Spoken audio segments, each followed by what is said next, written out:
Napakaganda ng araw ngayon mga kabsat. Nakikita nyo lang na parang maaraw, mainit, pero ang lamig sa balat ng hangin.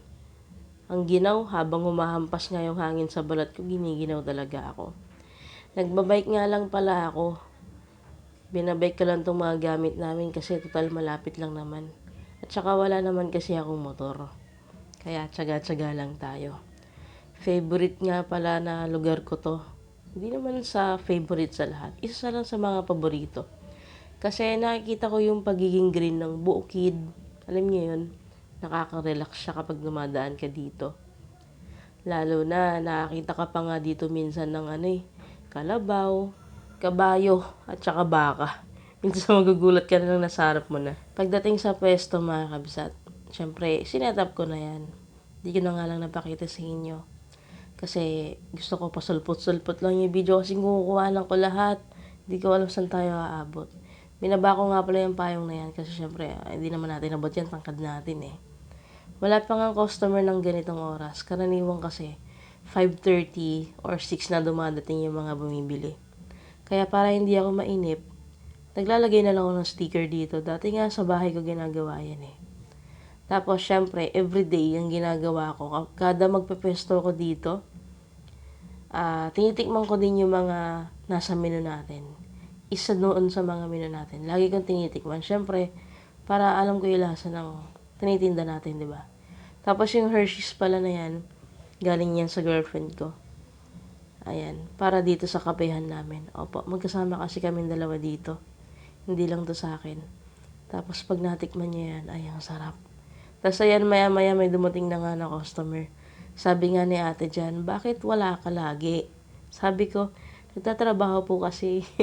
Tapos ayan yung gatas po natin dito, Jolly Cow.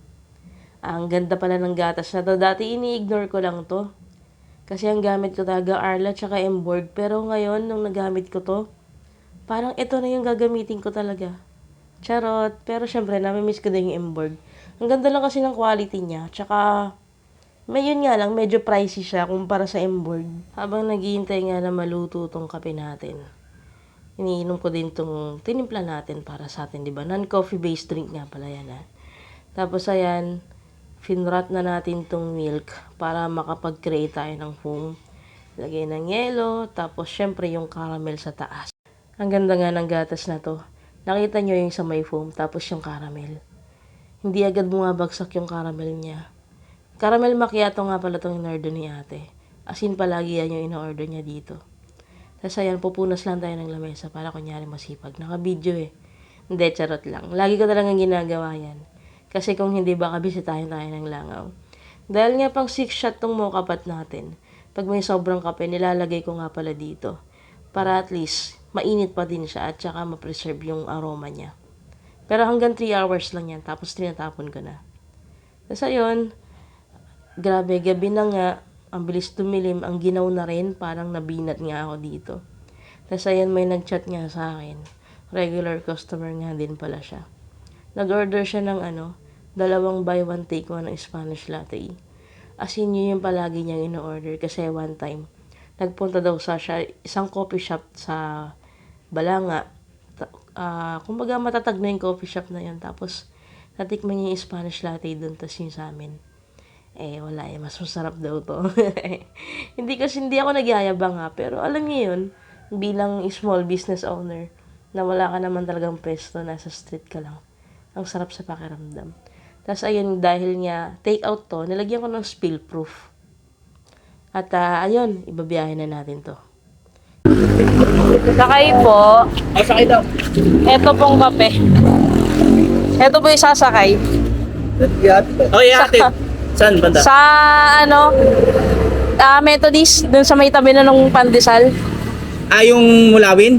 Oo. Mulawin. Oo. Minsan Sabi, Bethel yun Oo, Bethel. Dalawa kasi yung Nakabang naman siya. lalabas siya. Ayun, sige. Ayan. Siya na magbibigay ng bayad na kuya. Sige. Hindi po ba tatapon niya? Kapil out. Kape po. Paano kaya yan? Hawakan na. Ayun, nasama mo na zero. Sabitan naman eh. May sabitan naman pala. Pag kaya na dapat, ikaw na bayad. Siya na lang po mag-ano ng ano. Mag presyo lang ito. Hindi. 200. Sige po. Salamat na.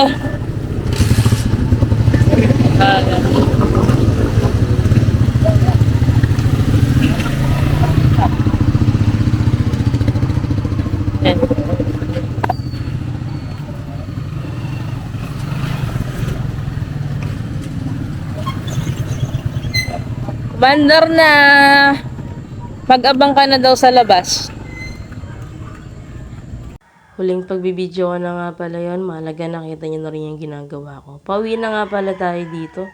Ang aga ko umuwi sa halip na alas 10 kasi sobrang giniginaw na talaga ako. Tapos ayun, habang pauwi tayo dito. Hindi naman nakakatakot dito kahit madilim. Nakakagulot lang kasi minsan biglang na may lumilitaw na baka, kalabaw o kabahe dyan. Ewan ko ba. So yun, nandito na tayo sa bahay at kakain na tayo. Hindi nga ako nakabili ng itlog kasi bala kong bumili sana para mag-egg drop soup ako para may sabaw. Tapos sasangag ko din sana to. Pero di na kaya. Nabignat yata ako. Tapos, ayan. Si mama yung nagluto nito. Pagdating ko may nakaluto na. Tapos may sausawan lang tayo dito. Jupran. Ayan. Sweet chili sauce. Tagal na nito. Ako lang kasi yung ano nito eh. Gumagamit nito. Magkakamaya ako. Nagugas naman ako. Kilang natin siya dyan. Sarado. Ang aga magsarado ng mga tindahan kaya ang tumal. Ang tumal kanina ng benta. Kain po. Babaw nga natin. Konti.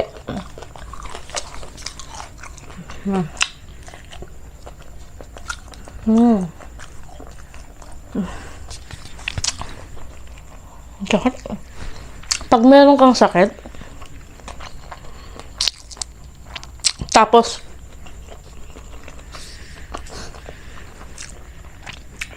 matagal na oras bago ka uminom ulit or kumain. Pag subo mo or pag inom mo, parang may gumagapang na kuryente pag ganyan, no? Ang sakit.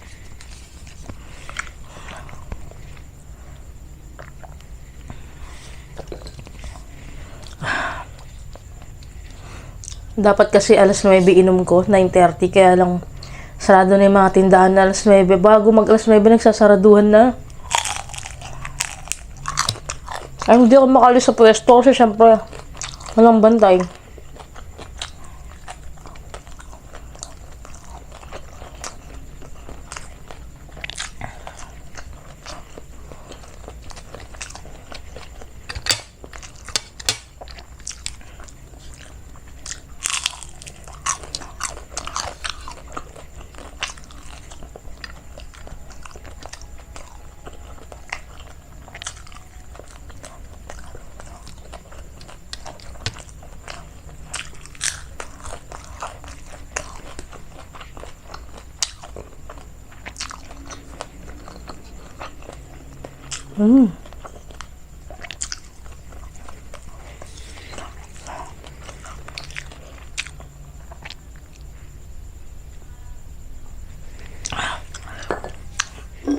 Pag tinatamad ako, pag nagluluto akong sweet and sour, tapos tinatamad ako, ito yung ginagamit ko.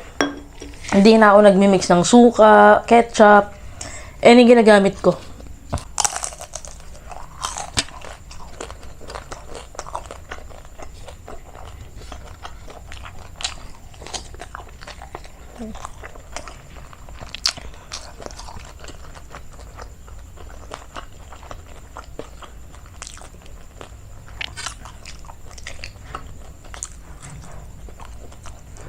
Ang sarap ng Shanghai talaga ni mama.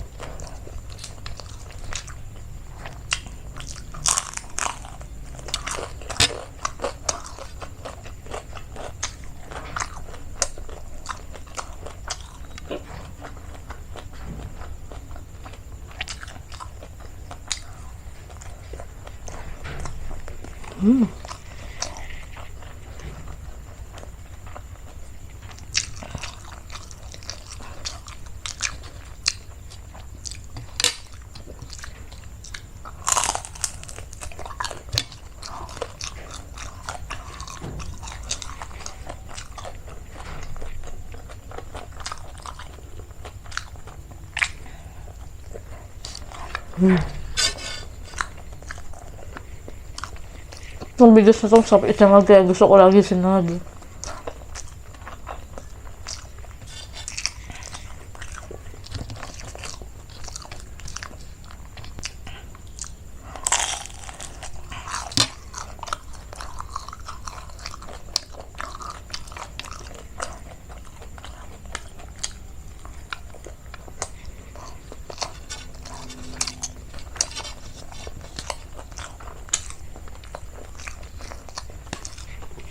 Hindi ko yata mabos yung kanin.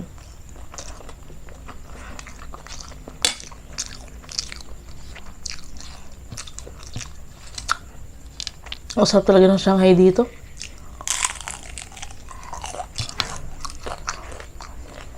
Sweet chili sauce.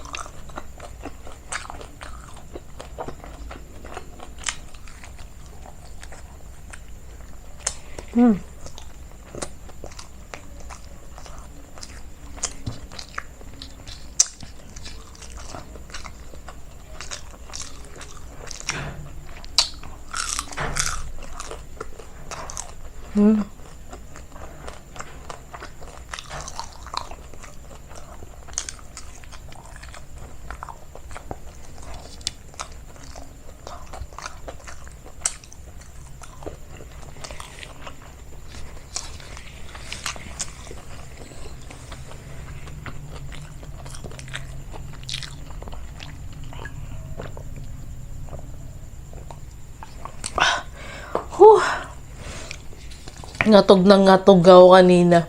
Alas 8 pa lang gusto ko nang umuwi. Napakalamig.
Kailangan kumain ng kumain. Bago maling agad.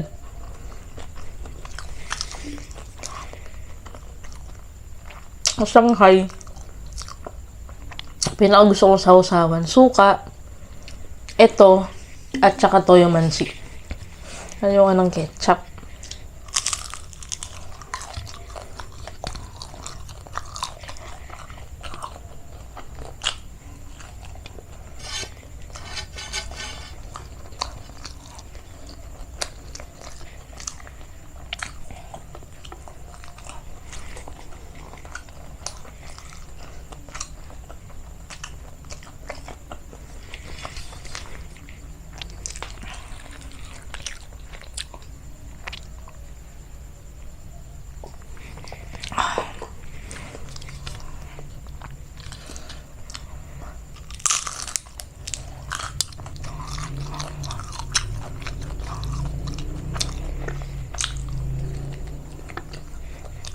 Kain po sa kanin. Sorry po.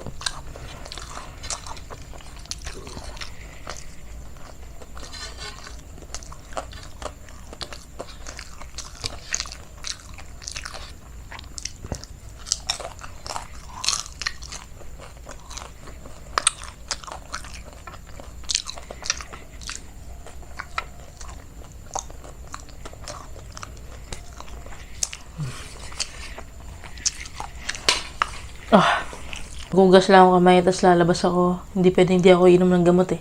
Pero hindi ko na kaya isasama. Kasama pa kayo, gabi na.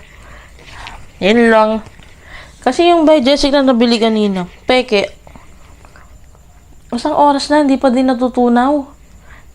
Hindi ko kasi kaya uminom ng yung mga pa-oblong na caplets, tsaka bilog. Kaya ko lang capsule, yung madudulas. Capsule tsaka soft gel. At kung bilog man, dapat yung sobrang liit lang. Yun lang po mga kabsat. Thank you so much. Paki-ano naman ako, subscribe naman ako. Kung hindi nyo nagustuhan to. Tapos paki-subscribe din si Mama Tess, si Lovely, at saka si Ate Mickey. Follow nyo din po ako sa aking Facebook page, tsaka sa TikTok account. Yun lang po. Sa mga gustong umorder ng chili garlic, mag-message lang kayo sa page. No, hindi na po kasi ako, ayan na, nag-break na ng isa. Hindi pala, pinsan ko pala yun. Ayun, nakalimutan ko yung sinasabi ko. Ay, kasi naman. Sige na, bye-bye na. Until next video na lang po. See you. God bless.